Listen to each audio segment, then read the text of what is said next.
Assalamualaikum warahmatullahi wabarakatuh. Kembali lagi kita dalam TV RW, di mana kita membaca buku Tambo Alam Minangkabau yang ditulis oleh Ibrahim Datuk Sanggono Dirajo. Pada video sebelumnya kita sudah membaca tentang pesan-pesan dari Nyi Anan Batiko, Nenek Suri Maharaja Dirajo, Datuk Ketumanggungan, dan Datuk Perpatihan Sapatang. Sekarang kita akan melanjutkan membaca buku Tambo ini dengan tema Pulau Perca disebut Alam Minangkabau. Tidak berlama-lama, langsung saja kita baca buku Tambo Alam Minangkabau. Pulau Perca disebut Alam Minangkabau. Kata ahli adat, setelah Datuk Ketumanggungan dan Datuk Perpatihan dan Sabatang mendirikan Luhak Nan Tigo dan membagi Larih Nan Duo, yaitu Koto Piliang dan Bodi Caniago. Kira-kira 5 tahun kemudian, datanglah seorang nakhoda dari laut membawa seekor kerbau panjang tanduk serta runcing. Ia menetap di Bukit Gombak dan memandikan kerbaunya di Sungai Emas. Perahu nakhoda itu ditambatkan di kaki Bukit Patah. Sewaktu ia bertemu dengan kedua nini Datuk Ketumanggungan dan Datuk Perpatihan dan Sabatang, ia menantang beliau untuk bertaruh. Mari kita bertaruh mengadu kerbau. Jikalau kalah kerbau kami, miliki oleh Datuk segala isi perahu kami. Tentangan dari nakhoda itu diterima oleh nini yang berdua dan orang-orang besar. Baiklah, tetapi beri janji kami selama 7 hari. Dalam 7 hari bermufakatlah isi Luhak Nan Tigo Larih.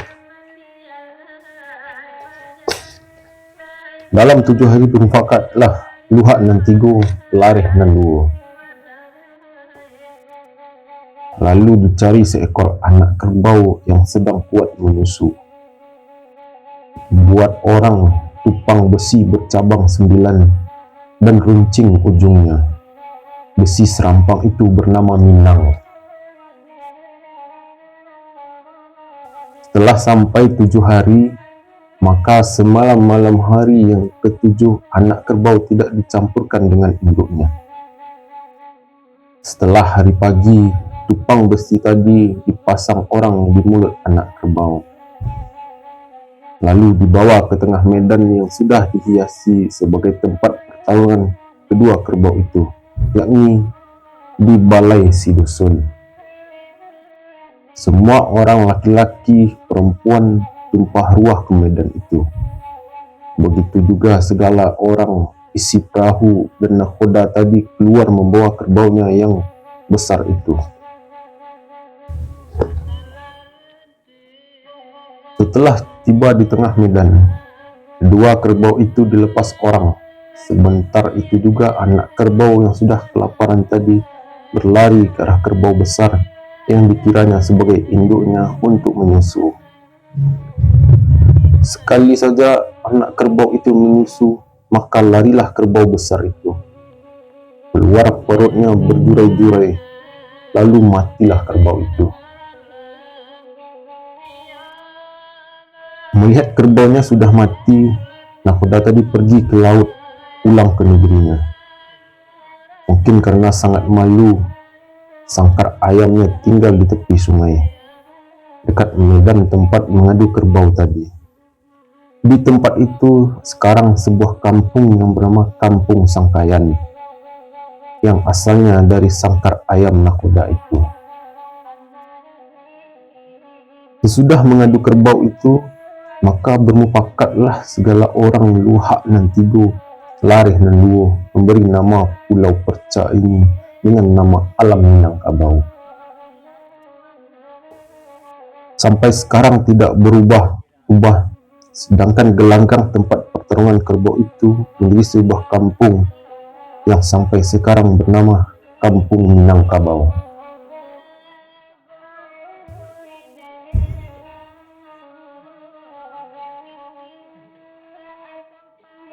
Catri Reno sudah menerkah kayu tataran naga pihak.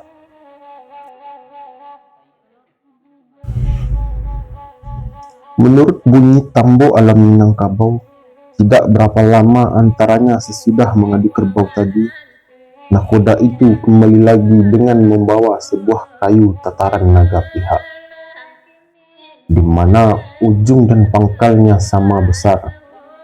Sulit dikenal mana ujung dan mana pangkalnya. Dia pun menetap di Bukit Gombak. Lalu ia masuk ke dalam negari Limo Kaum dan bertemu dengan Datuk Suri Diraja. Ia mengajak Datuk Suri Diraja berteka-teki dengan taruhan 50 kati emas. Oleh Datuk Suri Diraja, teka-teki itu diterima dengan syarat harus dilaksanakan di tengah medan. Lalu Datuk Suri Diraja menghimpun segala orang yang patut. Ia pun berkata, "Timbang olehmu akan kayu itu di tengah-tengahnya. Mana yang berat, itulah pangkalnya, dan yang ringan itulah ujungnya." Setelah sampai waktunya, maka berdatanganlah segala orang yang besar dan orang yang patut tadi ke medan yang baik itu, yaitu di Dusun Tuo namanya. Begitu juga segala isi nagari, laki-laki, perempuan datang bersama-sama ke medan itu. Telah cukup semuanya, bertanya Catri Reno sudah kepada nakoda itu, "Apa maksud tuan datang kemari?" Sahut nakoda itu, "Kami sengaja datang ke sini karena kami mendengar orang-orang di sini banyak yang cerdik pandai. Segala orang-orang itulah yang hendak kami jelang. Jika Datuk suka, cobalah Datuk terka akan kayu kami ini. Mana ujung dan mana pangkalnya." Lalu ia mengeluarkan sebuah kayu yang dibawanya itu. "Apabila terterka oleh kami, apa yang akan menjadi hukumnya?" tanya Catri Reno sudah. Dijawab oleh nakoda itu, "Miliki oleh Datuk segala isi perahu kami." Setelah taruhan ditampil, maka kayu tataran naga pihak itu diambil oleh Catri Reno sudah. Tepat di tengah-tengah kayu itu diikatnya dengan tali yang halus dan kuat.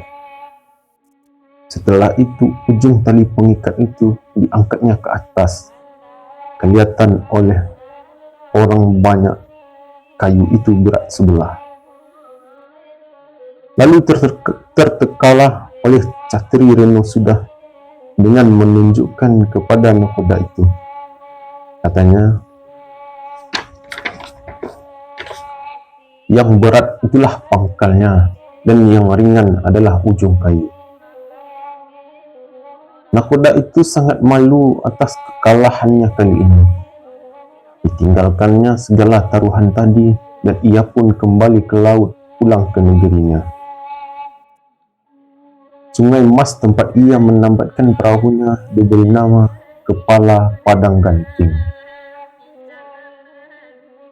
Peninggal nakoda itu, taruhan tadi dibagi oleh orang Luhak nan Tigo, Larih nan Duo, yaitu sebagian ke Pariangan Padang Panjang dan sebagian lagi dibagi 3. Sebagian tinggal di Limo Kaum, sebagian di Sungai Tarap, dan sebagian lagi untuk Tanjung Sungayang.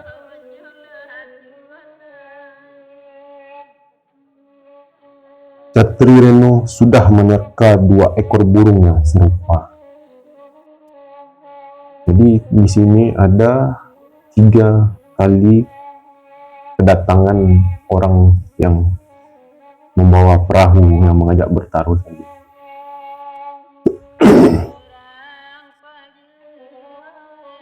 Tidak puas dengan kekalahannya itu, nakoda kapal itu balik lagi ke Pulau Perca dengan membawa 2 ekor burung, satu jantan dan yang lainnya betina. Kedua ekor burung ini sama rupa bulunya, sama besar dan bunyinya pun serupa keduanya. Nakoda itu menetap di nagari Tanjung Sungayang dan perahunya ditambatkan di pangkal bumi. Di situ ia bertemu kembali dengan Catri Reno Sudah. Pada kesempatan itu ia kembali mengajak berteka-teki. Catri Reno Sudah menanyakan apa lagi yang akan diterkanya, dan dijawab oleh nakoda itu, yaitu menerka kedua ekor burung yang dibawanya itu. Ada 2 ekor burung yang sama rupa dan bangunnya. Terkalah oleh Datuk mana yang jantan dan mana yang betina, tetapi kali ini tanpa taruhan. Menyahut Catri Reno Sudah, kalau begitu kata Tuan, teka-teki ini kami terima, tapi harus dilakukan di tengah medan agar dapat disaksikan oleh orang banyak. Syarat ini diterima oleh nakoda tadi, dan mereka pun menetapkan perjanjian kapan teka-teki itu dilaksanakan. Sementara itu, pergilah orang-orang besar dan orang-orang yang patut menghadap kepada Datuk Suri Diraja dan menceritakan hal itu. Datuk Suri Diraja berkata, beri makan kedua burung itu pada satu tempat. Mana yang cepat makannya dan kuat, tandanya itulah burung jantan. Sedangkan yang lemah adalah burung betina. Setelah tiba waktunya, maka berhimpunlah segala orang di medan yang sudah dihiasi, yaitu Balai Gadang namanya, yang terletak di antara Tanjung dan Sungayang. Setelah itu bertanya lagi Catri Reno Sudah kepada nakoda tadi, apakah kehendak Tuan datang kepada kami ini? Tahu nakoda itu, saya membawa 2 ekor burung, cobalah terka oleh Datuk mana burung yang jantan dan mana yang betina. Setelah itu Catri Reno Sudah mengambil kedua ekor burung itu, lalu diberinya makan pada satu tempat yang sempit. Kedua burung itu pun berebut makan sambil berdesak-desakan, edar mengadar dan tendang menendang. Tidak lama antaranya terlihat salah satunya sudah keletihan, dan oleh Catri Reno Sudah ditunjuknya sebagai burung betina, dan yang satunya lagi yang masih kuat diterkanya adalah burung jantan. Maka kalahlah nakoda itu sehingga tiada termakan nasi olehnya. Setelah itu diambilnya kedua burung tadi, lalu dikurungnya dan dibawanya kembali ke dalam perahunya. Dari sana ia bertolak dan perahu itu ditinggalkannya di tepi bukit, dan ia pun dengan segala anak buahnya pergi menuju kampung Minangkabau, yaitu ke kaki bukit Batu Patah. Di sana mereka bersumpah untuk tidak kembali lagi ke Pulau Perca ini, karena orang di sini banyak yang pintar, cerdik, pandai. Setelah itu ia pulang ke negerinya dan tidak pernah muncul lagi ke alam Minangkabau. Itulah tadi asal muasal mengapa Pulau Perca disebut alam Minangkabau. Dan sebagaimana kisahnya sudah sering kita dengar waktu sekolah dulu, bagaimana pertarungan antara kerbau dan kecil melawan kerbau yang besar. Dan pada kali ini kita mendapatkan pelajaran juga bagaimana luasnya pengetahuan, ilmunya, cerdiknya nenek kita dahulunya. Itulah yang kita baca pada video kali ini. Akan kita lanjutkan membaca buku ini pada video berikutnya. Bagi yang belum mengikuti video ini, silakan ikuti video-video sebelumnya. Assalamualaikum warahmatullahi wabarakatuh.